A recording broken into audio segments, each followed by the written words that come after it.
Welcome to the Only One Shot Golf Podcast. My name's Jim Gallagher. I'll be your host today. Appreciate you listening. Don't forget to subscribe to wherever you get your podcasts. And don't forget to get your copy of Only One Shot. That's available at Amazon. It's written by VJ Trollio, the teaching professional at Old Waverly Golf Club. Big special thanks to Steve Azar for allowing us to use his music. And you can find Steve at steveazar.com. Well, today I've got one of the best college golf coaches on the men's side. That's Scott Limbaugh. He's been at the helm at Vandy. This is his 10th season.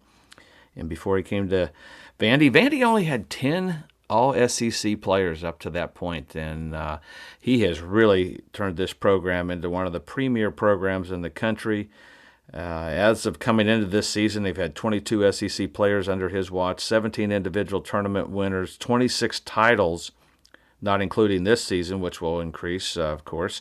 He had the number one recruiting class coming into this season as well, and they've been in the top 10, I believe, the last 7 to 8 years, and the spring has been phenomenal, capping it off with that win at the SEC. They've won 4 out of 5 events this spring, and the last team to win back-to-back SECs, which they did, was Alabama in 2013, 14, 15. He's one of the best college coaches in the men's side, and we're excited to have him on. Let's get Scott Limbaugh on the line. Well, let's welcome Scott Limbaugh to the podcast. I can't wait to get to talk to him. He's coming off he and the Vandy men's golf team coming off just an incredible spring and winning the SEC. Scott, thanks for spending some time with us.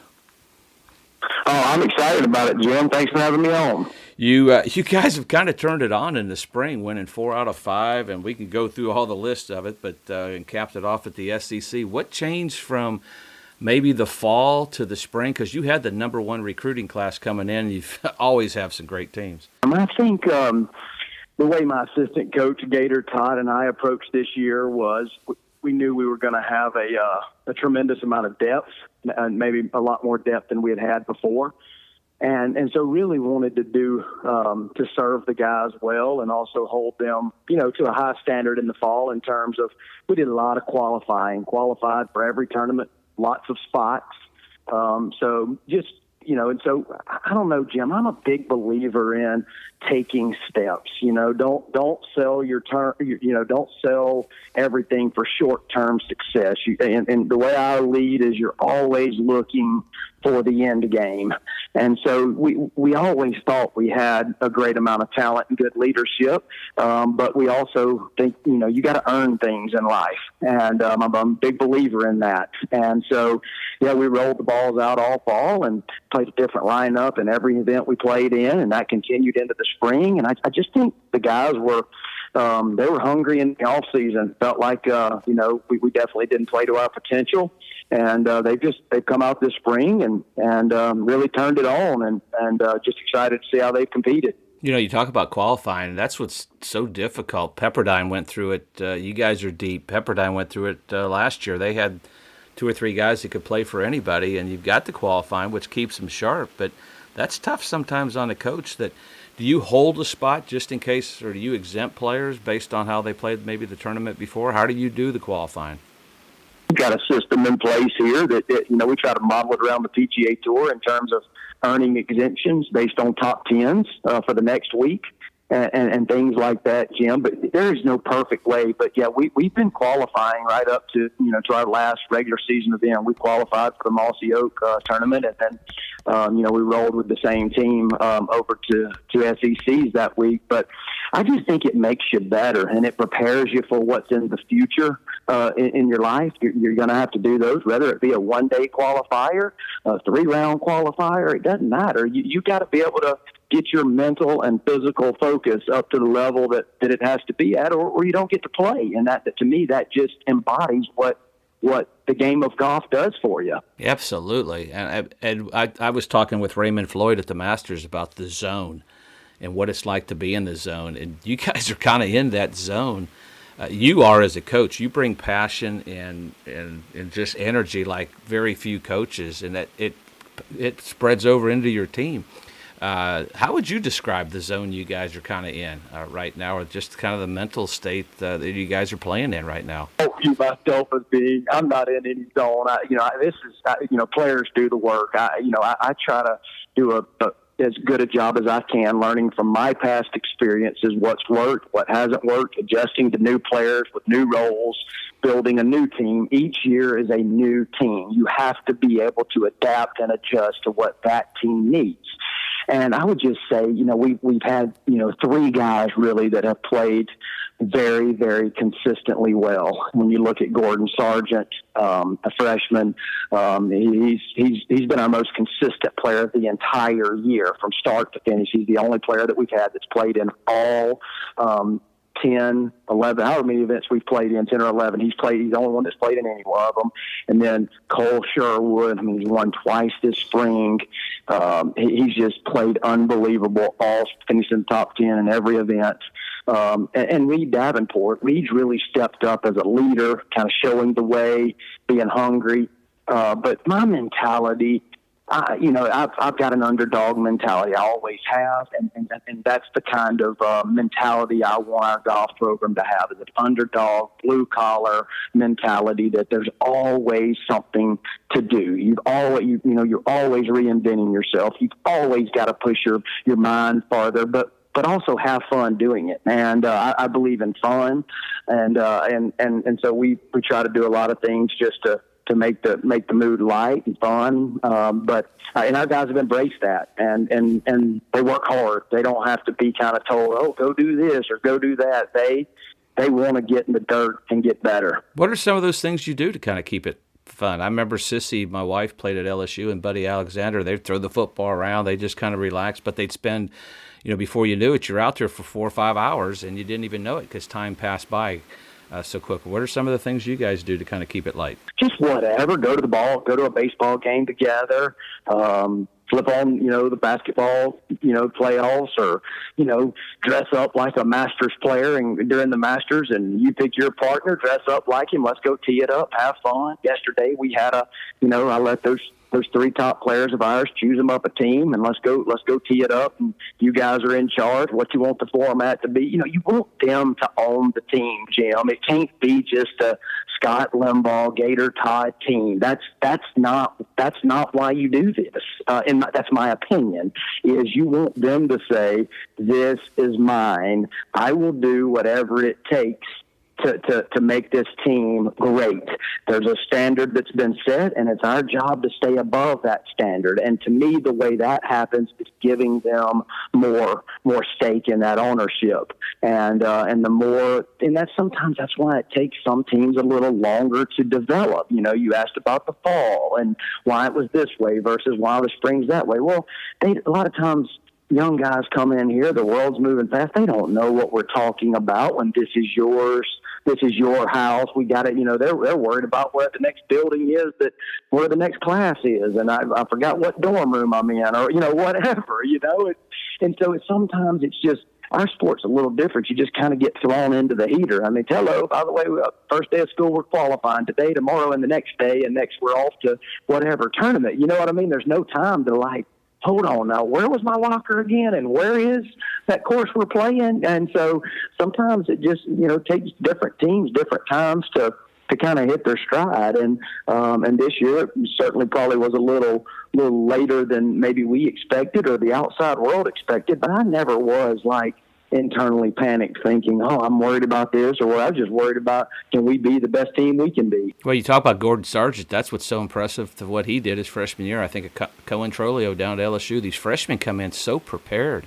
And I don't know, it just seems like these guys have got the tools, they've got great instructors, and they're prepared when they get to college. But what are you looking for when you're out recruiting a player to come to Vandy? Because you not only have to play good golf, but you got to keep up some really high academic standards. Jim, I'm really big on my initial kind of feels, and sometimes I'm right and sometimes I'm wrong.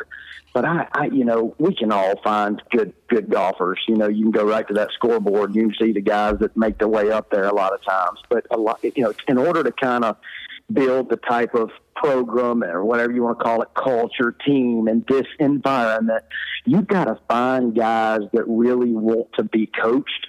They want to do that stuff. I've never one time in my 10 years here tried to but if you come, sell Vanderbilt short. I've never tried to apologize for our academics. I've never tried to apologize that we're going to have good players here that are going to push you. I'm never guaranteeing you playing time ever. Nobody ever. And so this is what we're going to do. This is our kind of blueprint on how we're going to do it, and we're going to adjust accordingly. But either, you just got to figure out if that's what you want, is excellence in everything that you do. If that's what you want to be about, then come on. But we're not gonna coddle you. We're going to come from a place of love and accountability. But it's going to be certainly an environment that we think you can thrive in if you like being competitive. If you want to shy away from competition, this probably isn't the place for you. Well, I think your baseball coach, Tim Corbett, he talks about recruiting athletes that have played other sports. What's your opinion on that? And that has to help because golf is such an individual sport. And now you're trying to build team chemistry with a bunch of individuals. And then I'm picking on to just whoever. But golfers, it's all about me. And now you bring them into college golf, and it's a team atmosphere. And I hear more and more, good players talk about, I learned so much on team sports and playing other sports. What's your opinion on that when you're recruiting? Jackson Van Paris, he's out here putting, and just thinking about Jackson, he's been through tough times. He's in terms of just playing. He's been on basketball teams, played basketball up until his senior year of high school. Knows what it's like to kind of step up to a free throw line, have to make a 1-and-1 free throw at the end of a game. And being willing to fail doing it. Gordon Sargent played baseball for a long time. William Mall, probably our best all-around athlete on our team, played travel baseball. I love that. Now we're getting, as you know, Jim, we're getting in a much more specialized world right now. I mean, I got a 6-year-old little boy that already getting asked to play travel baseball, and my wife played college basketball at Alabama, and so she kind of lived that specialization life a little bit, and so we're very much like no golf. The summer's going to be golf for the little guy. We're going to play golf in the summertime because I just, and you're right. I've listened to a lot of Corb stuff and spent a lot of time with him, and he's very big on, getting that broader, perspective from what different sports brings. And that's what I did, Jim. I played, I didn't play golf at this level. I played at the junior college level, then the NAI level. I've coached at the Division III level, and it gives you just this broader perspective. And I played all three sports all the way through high school: basketball, baseball, football, and I think it has been a blessing to me in terms of just helping me understand what a team shapes into. And I don't have it right, Jim. I don't even come close to thinking I have it right. But what I do think is I've had some experiences in my life, some hardships, some tough times that really help you help learn how guys struggle and what they're going through, and when they need a hand on their shoulder and being told, "You're fine, buddy, it's going to be all right," and then when they need to be, held accountable. And I think there's a line there, and that to me, that's what coaching is. Absolutely. Raymond Floyd talked about he sees so many tour players afraid to fail. He always approached it as an opportunity. Don't be afraid to get in the middle of the fire. You're going to fail, probably more than you win, especially at golf. But I agree. I just think you learn so much playing those other sports, and you just come in there and you have to kind of fail. You have to learn from those failures because I've seen guys have it pretty easy. They're great junior players, and we saw Jordan Spieth struggle there. I mean, he worked hard, but it was pretty easy for Jordan for a long time. And he's back to playing a little bit better. So I think those struggles, you've got to kind of figure out, hey, you got to dig deep. I've always approached my career as always the underdog role. I was the second best player in Indiana growing up. A guy named Larry Goswer was the best player, maybe 1-2 in the country.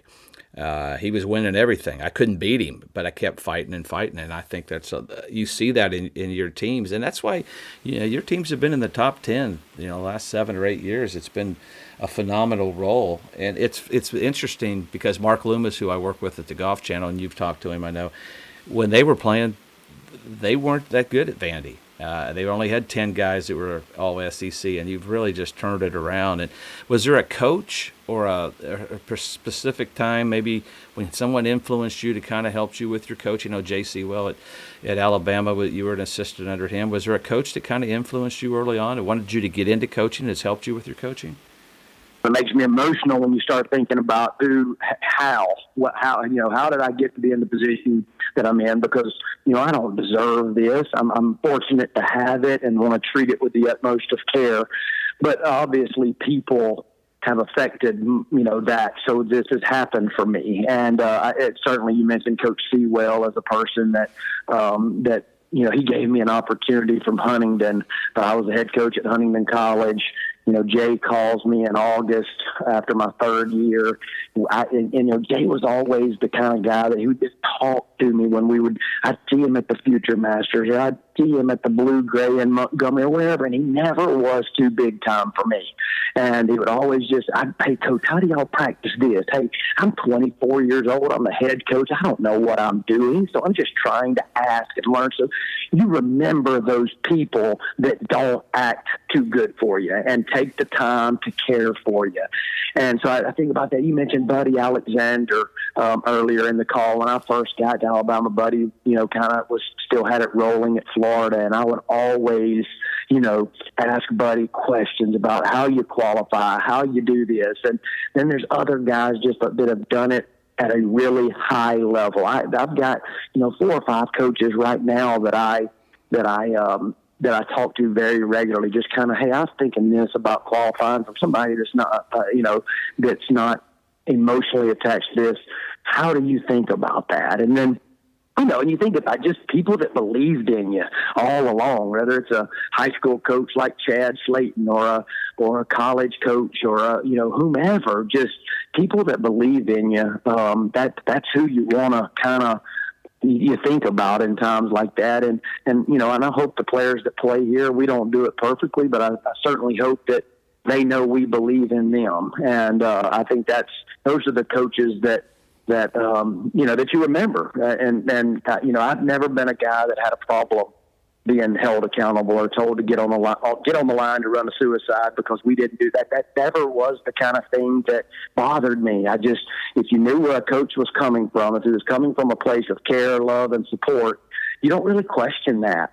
And I don't know, that's kind of, you just take a little bit from all the coaches that influenced your life in positive ways, and also just other great leaders. I mean, Tim Corbin would tell you, I'll wear him out with questions if he gives me the front door. You know what I mean, Jim? I mean, he's the best at what he does. If he opens his door to me, he's probably ready to close it after 30 minutes because that Limbaugh is wearing me out. Well, it's about mentorship, and you're mentoring young men, but it's also kind of these coaches mentoring. That's the thing. You're very competitive amongst each other, but there's a fraternity, and we've seen it with, so many different guys as something happens in lives, and they're just, ultimately we're trying to win. But that's the beauty, I think, of our sport, of golf, that even when it's all said and done, you win with dignity, you win with honor. Jack Nicklaus was the best win, lose, or draw. And I think that's what separates our sport from the rest. And you've got, Dusty Smith now at Mississippi State, one of your former coaches. You've got Charlie Ewing, one of your former players, coaching the women's side at Mississippi State. That's got to make you feel pretty good that you've got some guys that, that you've mentored who are down there now coaching. And I appreciate you mentioning that because I just see, when I see Mississippi State's, both of their programs, I believe in the kind of men that husbands and Dusty as a father, I know what they're about. And we live in this world of instant gratification where, give me that success now. And a lot of times in college athletics and sports, people aren't willing to hang in there with you while you build things the right way. And I look at Mississippi State golf on the men's side, and I just see something that's being built the right way, that's being done with class, with integrity, getting in the dirt with your players, trying to figure it out. Mm-hmm. And you just hope that people that see that, it's, believe in Mississippi State. They also see that. Like, it's tough. I mean, when you look at our SEC right now, we have 10 teams that were there in the top 25, and I think maybe 13 or all 14 teams going to regionals, getting announced today. I mean, that mountain is steep. And so the teams that make it or that kind of rise, I think, are the teams that they have something they believe in. They have a way that attracted the right kind of kids. They're not just throwing things to the wall. And when I look at, and hoping it sticks, and when I look at Dusty and Charlie, I just know that that's the guy. I have daughters and I have a little boy, and I know with 100% certainty those are the kind of men that if my children wanted to play or play college golf, that's what you want, that proper mentorship that is creating the all-around experience, not just the golf experience, the molding of young people experience. And, and so it certainly is exciting to me, and just love to got to spend a couple hours with Charlie when we were down there at Mossy Oak, and then obviously, played with Mississippi State every day. And in full transparency, Dusty and we're super close. And, it's funny, Jim. I got this job in the summer of 2012, and Dusty had been here a year. Okay, and so when they offered me this job, I looked at my wife and right. And I said, we'll make an assistant coaching change. We're gonna kind of I didn't know Dusty. I'd been around him one time ever, and but it's a funny story because. And Kate was like, well, maybe you should listen to him and, just see what he's about. He's young. You say you want a young guy. He's probably a good recruiter, and I said, okay, well, anyway, I just, Dusty kind of pursued me and just kind of said, hey, Coach, I've been recruiting this guy, and this guy, and this guy. And so I go on my first recruiting trip as a Vanderbilt coach and go over to Atlanta to a tournament, and Kate was going to drive up from Tuscaloosa and meet me. And, Vanderbilt had us a hotel or whatever over near campus, and I called Kate and I said, hey, I'm gonna call Dusty and tell him we're staying with him. And she's like, Scott, you can't do that to him. I said, no. How are we gonna figure out if this is our guy if we don't get to know him? And so she said, okay. And so anyway, I'm coming through Chattanooga, and I called Dusty and I said, hey, buddy, my wife and I'll be at your house in about an hour and a half, and we're going to stay with you tonight and just talk things through. And he said, do what? And I said, so I said it again. And long story short, he at the time he was engaged to Janie. They were getting married like the next week, and he called her like, oh my gosh, what do I do? You got kind of a bachelor pad or whatever, And she said, we got to go buy a couple of stools. You got to do this. You got to do that. You got to go put fresh sheets on the bed, and all this. And so long story short, I hadn't been there 10 minutes, and we're sitting there chatting, and Dusty just kind of looks over at me, and he's like, so are you keeping me or what? And I'm like, you dadgum right, I'm keeping you. And, the way he just kind of pursued it and was diligent, and that's my personality. And that, and we got to spend 5 great years together. And it's just, when you talk about how paths are carved out and you look at different paths, I think about that and think it's a pretty cool story. I'm so glad you told that, because I had him on the podcast when I first started doing this, when he first kind of took over, and I hadn't really met him either. And I wanted to hear your version. It's very similar. He said, I first just had to come out and ask him, am I staying or not? And I thought that's who he is. And he's a wonderful guy. And I spent 20, 30 minutes with him and felt like I knew him my whole life. And it's been fun to see how he's progressed. And he's had a tough year with his daughter, Scotty. And I'll mention that at the end of the podcast. And a lot of teams have got behind them. And she has had cancer. And it's a fundraiser. Everybody's kind of got together, Scotty's Birdies. And it's been great to see you and so many of your coaches and the SEC teams and just kind of get back to try to find a cure for that. And he's had a tough year, but they've really turned it around. But you got, and interesting in the SECs, you got paired against them. You're coaching against them in the first round of the match play. And they needed a big week because they were right on the bubble making it. What's it like coaching against one of your former coaches? It's not like basketball. It's a little different strategy. But what was like that? That had to be emotional for both of you guys. I was so pumped for his team, to get in there. And we were fortunate to kind of be on the right side of on the final round of stroke play. So I was paying attention to kind of how the bottom couple of teams in were going to shake out. And, I wasn't obviously not pulling against anybody, but was really excited to see Mississippi State get in there because I just know, I just knew what it could mean for their program as they make their climb. And to coach against Dusty he knows me probably as well as anybody, and he kind of knows how I think, knows what I like to do. Probably knew what I was going to think in match play a little bit, and.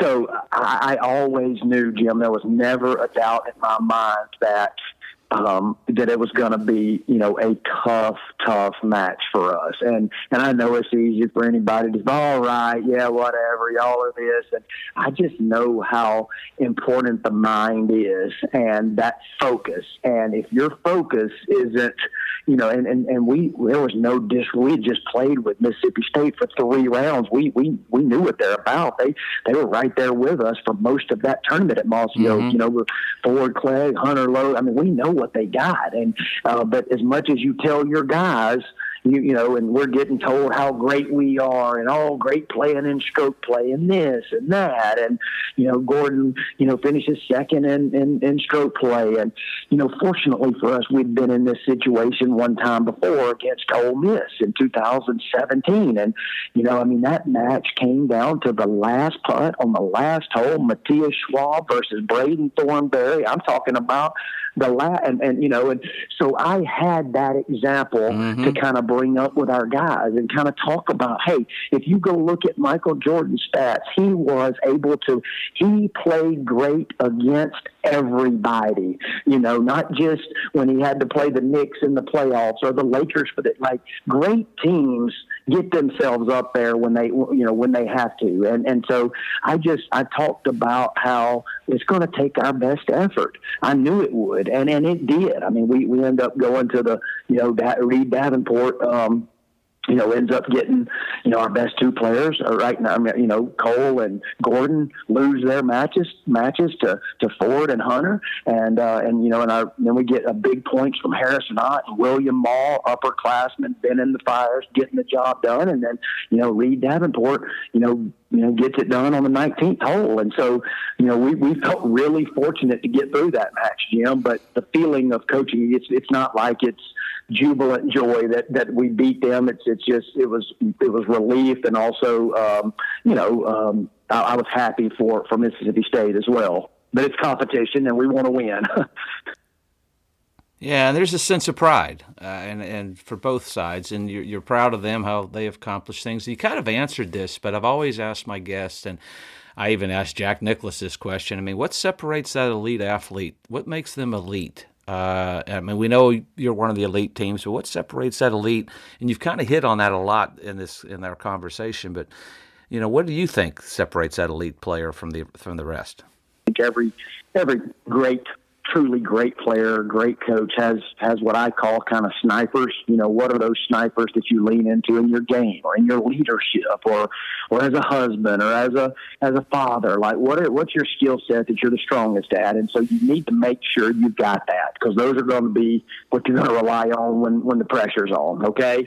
And then I think, for us, it's about a bunch of guys that I feel like they feel like they've been kind of doubted all year, and everybody else, and whether true or not, I mean, everybody else gets talked about. Everybody else gets told they're this and they're that, and I just feel like our team feels like we can play against anybody, and we will play against anybody, and but yet they still feel like there's a lot of doubt going around about our team. And so they showed up at the SECs, they just looked at it as another opportunity to prove who we think we are. And we can't control anything else anybody says, does, or thinks. All we got's us and the way we approach every day.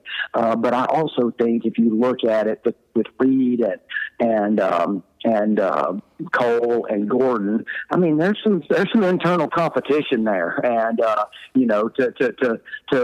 raised the bar. And, it's the same thing that was going on when I was at Alabama. I mean, you have Justin Thomas and Bobby Wyatt and Corey Whitsitt, Trey Mullinax. And, I mean, by God, you don't want to get beat by those guys. You want to beat them.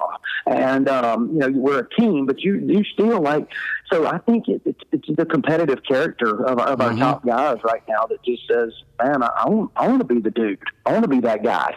And so I think that's a little bit about what's helping this team have some success.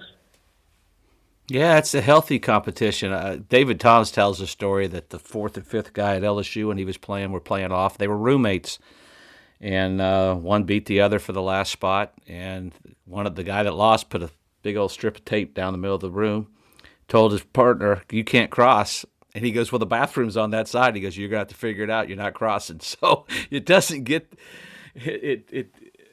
it doesn't get to that part, but it's always a tricky balance for coaches and players because that's the hard part. And for kids that are listening, when you go to college, you may be playing against your roommate for that last spot, and you just have to be able to handle it mentally. And the chemistry comes naturally. You can't just force it, and I think you guys have got some great chemistry. But you had your family there when you guys win the SEC back-to-back, first time since Alabama did it in 2013, 14, 15 when they won 3 in a row. What's it like to have your family there when you win a big title like that, like you did with the SEC? It's just really cool. My wife kind of plays in the background role with Vanderbilt golf, but they're not. She gets it, and she's a huge part of it in the way she supports and really loves. We've always viewed this coaching. When I was doing it, and when I met Kate, and she understands athletics, as I mentioned. But this is an extension of our family, and I want my kids my own children to understand. Okay, Dad's gone, however many nights a year, he's with our family. Like those kids are true. The guys on the boys on the golf team, as my children all refer to them as the boys. The boys on the golf team, that's that extension of our family. And so when we're there, that's a celebration for all of us. It's not, I do not want it to be about Dad or just me. I want them to feel like this is theirs too. And I think that bleeds over into just what we call our Vandy golf family and the support that we have. And when we're teeing it up on the first tee of the SEC championship and we've got 40 or 50 people there in black and gold, I want our boys to feel that something has been built here that you need to take pride in. And you need to be proud to be introduced as a Vanderbilt golfer. And I think they do. And so there's a lot of things that go into that, but I do think that, my family plays a significant role in that. Yeah, I think that you got to be proud of the bag you carry. I know my wife, when she played at LSU, she said it was just proud to have that LSU on there. I had the same when I was at Tennessee, and I think that's for any player. You got to be proud of where you go to school. But you mentioned the regionals. I know you're getting ready for that this afternoon, figuring out where you're going. But I noticed a lot of coaches now, and now COVID's gone, thank goodness, not gone, but it's kind of changed. You're able to travel a lot of different places. Do you guys do that? Or do you make the schedule just to prepare maybe if you get a regional site where you have to go to out west on Poe Annett Greens? Do you do that to kind of prepare these guys for different type of grasses when you make a schedule ahead of the beginning of the year? Jim, it's as much about we started this spring out at the Prestige at PGA West, out in Palm Springs, California. And for a couple of reasons, I guess a little bit about what postseason could be like if we do what we're hoping to do. But it's also just to get uncomfortable, this game makes you uncomfortable, makes it kind of hard to swallow. And so to get really, I always, when I'm scheduling, I always want to go to a minimum of 2 to 3 new places a year. And a lot of coaches kind of go to there are some built-in regulars for us, based on relationships or whatnot. But I want to go to places where the coaching staff and the players are completely uncomfortable. It's the unknown. We got to get in the dirt together. It's not just, I'm on number 1 at this course. I've been here 1,000 times. You need to hit this and that. And I don't like bottling our kids up into a certain way they need to play. I want them to feel the freedom to play golf the way they were born to play golf. But also, there's a right way to do it and a wrong way to do it. And it takes a little time to earn that trust. I'm not going to go to the first tournament with Gordon Sargent and tell him he needs to do this off number one at Pebble Beach. Like, this guy's had a lot of success in his life. I don't want to put restrictor plates on that dude. And I'm a big believer in that. Like, you got to learn to just keep your mouth closed for a little while on things like that and let it play out so they can it helps them believe in themselves and say, this is my game. And then once that's, through the fall and then into the spring, you kind of start seeing a certain way that I need to play golf based on what we're learning through my stats, through my trends, through my, is my routine getting better? Are my targets getting tighter? Is my body language a little better than it was in the fall? All of those little things, Jim, they matter.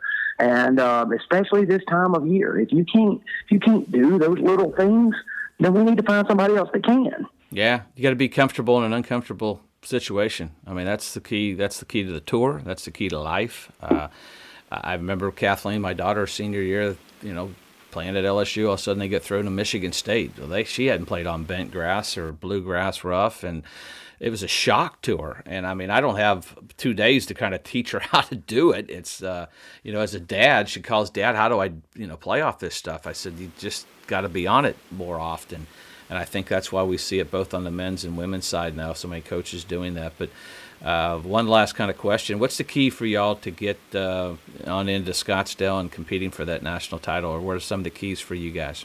And, we get home from SECs. I think it was maybe, was it 18 days or so that you got to kind of reset, and we've been playing every week basically, Jim. We go Mason Rudolph, our home event, straight to Mossy Oak, straight to, it was a back-to-back-to-back kind of situation, and now it's like, there's a pause and there's a reset. And so as a coach, that makes you uncomfortable because things were clicking and ticking. And so I gave the guys, we gave the guys some space. And so now it's about, all right, we're going to kind of get locked and loaded here as they're getting through finals this week. And it's going to be like a, little 10-day prep of, all right, boys, here we go. And, we want to hear where we're going today. Because like you said, if we're going to bent grass or if we're going down to all Bermuda, we want to focus our practices in such a way that we think will help us based on, what clubs we're going to be using the most at those courses. And so I just think it's about, a team that's starving for success and not, kind of blocking out the noise and all of that. It just kind of, our undivided attention has to be on this next golf tournament. Nothing down the road from that. You want to, this next golf tournament has to be the most important thing to us right now. And I think our leadership will help us have that kind of focus. But you never know, and so I think that's the most important thing to me, Jim, is getting them focused on the job at hand, because the outside world kind of wants to tell you this and that, but you got to have that internal kind of fortitude to be like, okay, this is what I need to do every day. And then you got to be one of the teams that believes you're good enough to do the whole deal, and not hope. Hope won't get you there. It's a real belief that we belong, and so I think that's what we'll look forward to hopefully seeing from our guys. Well, that's well said, because it all gets down to the bottom line is you got to kind of play with that desire, and you can't be scared of the moment. But when you look back on your career, and this is always a tricky question, I've asked only a handful of coaches this, how would you want your players to describe you as a coach? How would you want them to describe you? That's a hard one, I know, but I've asked Ryan Cabbage that, and he took about a minute to kind of figure it out. And it's a tricky one, but how would you want them to describe you? Not maybe how they do. How would you want them to describe you? But he helped me become the very best version of myself through the good times, through the tough times, because they're always coming. They're always going to happen. They're at this, when we have them, they're at this stage of life where they're trying to figure themselves out. And there has to be freedom in that to let them be them. Like you chase you, man. You go be you, but we're going to do it within the confines of the standards we believe in. And so I hope that somewhere through here they learn lessons, and that it's not just about a trophy. It's not just about, I've never stand in front of our team talking about winning anything. There's not one player here that will ever say to you, Jim, that Coach Limbaugh said we were going to win this week. I can't do anything about what Florida is going to do in that match, Jim, or LSU is going to do, or it doesn't matter. It's about what we do. That's all we got control of, and that's an everyday mindset. And so I just think in this, social media world of put this out there that I look so good and that I'm doing this so great, and look, I got it figured out. None of us got it figured out. Nobody's got anything figured out. And so that would be it's okay to struggle. It's okay to be vulnerable. Let's talk about it. Let's get better through it. But Coach loved me during that moment when I really needed a hand on my shoulder, or a kick in the side. He was there with me. He wasn't judging. He wasn't, standing on the mountaintop saying he had it all figured out. He was in there with us. And so I hope that, and that would be my hopes. I have a sneaky feeling that's how they describe you. So well said, buddy. I appreciate you spending some time with us, and good luck. You'll find out this afternoon where y'all are going. I have a feeling I'll see you out in Scottsdale at the NCAAs, and look forward to seeing and catching back up with you. Sounds great, Jim. I appreciate you having me on, buddy.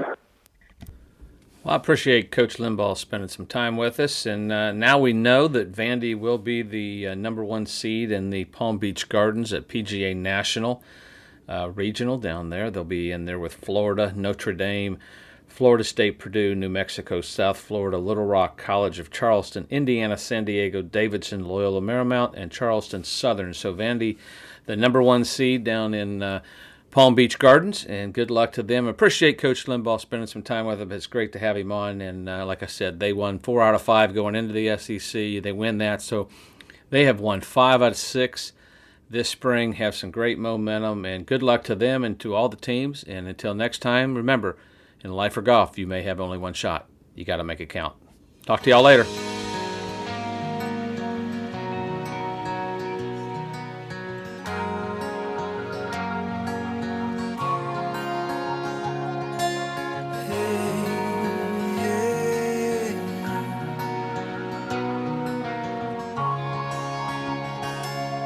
I shut my eyes until the devil's hands are all done in